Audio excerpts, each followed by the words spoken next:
Selena Hill with Envy Magazine, and I'm standing with actor, author, and entrepreneur Hill Harper. Today we're speaking about his new book, The Wealth Cure, Putting Money in Its Place. Thank you so much for being here with us. Great. She's my cousin. Her last name's Selena Hill. Selena Hill. Just found that out. We just found that out. It's fantastic.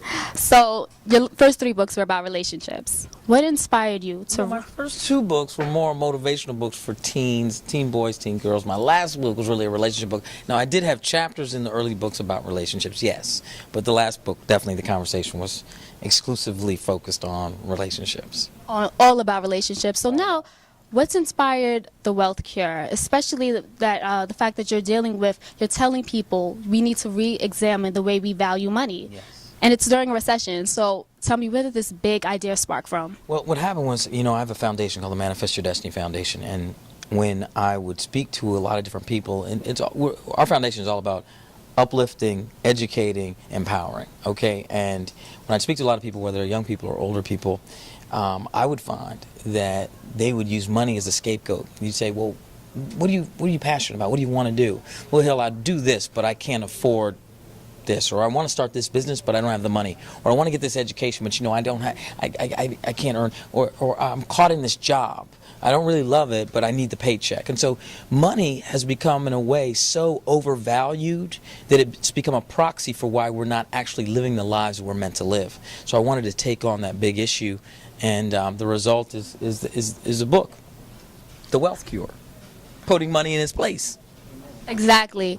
Now, how was your book set apart from other self-help money management books? What's interesting, I read a lot of money and financial books, obviously doing research for my book. And then also, motivational books, because I like to read, and those books, some of them are wonderful. And a lot of them fall into 2 different categories. They're your money and finance books that almost make you feel guilty for spending $1 on one side. And then you have these kind of best life spiritual books that really say, look, put up a vision board and know a secret, and just the money's going to fall into your window or something. And there's truths on both sides, but I think the truth is really somewhere in the middle. Money, we're all taught the wrong thing about money. Most of us are taught that money is a result rather than what it really is a resource, a tool to be used. And the analogy I like to use is that of a hammer.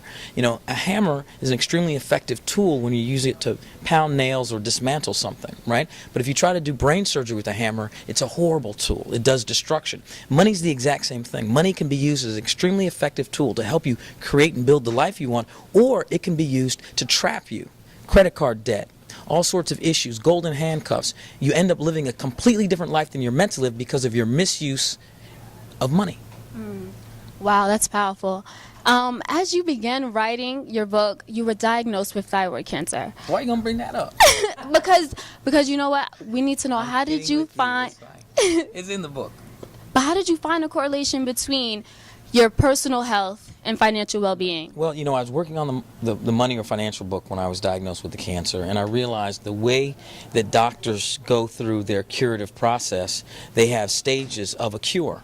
And I really felt that you could connect the stages of dealing with someone's financial ills in the same way a doctor deals with your physical ills. So the stages of a medical cure are diagnosis, treatment plan, compliance, maintenance, and thrive, okay? And so I decided to apply that same medical curative methodology to wealth and money and financial well-being.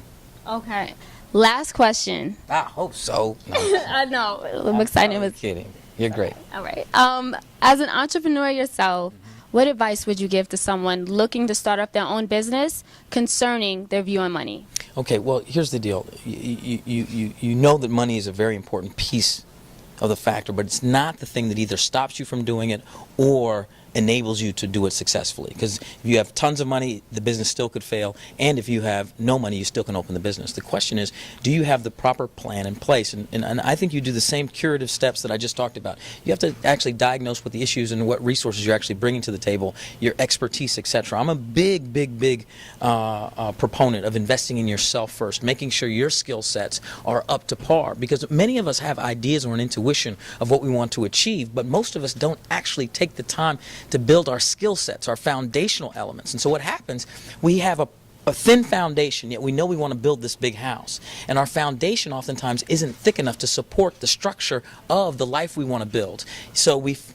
have some measure of success, but somehow when things go rocky, the whole structure implodes. Building the foundation first is critical. This, I always say the size and thickness of your foundation is directly proportional to the size of your goals and dreams. If you have big goals, big dreams, you want to build a big business, you have to have a very thick foundation. Education, training, resources, etc. What's up, everybody? This is Hill Harper, the author of The Wealth Cure. Check out the book and tell me your vision.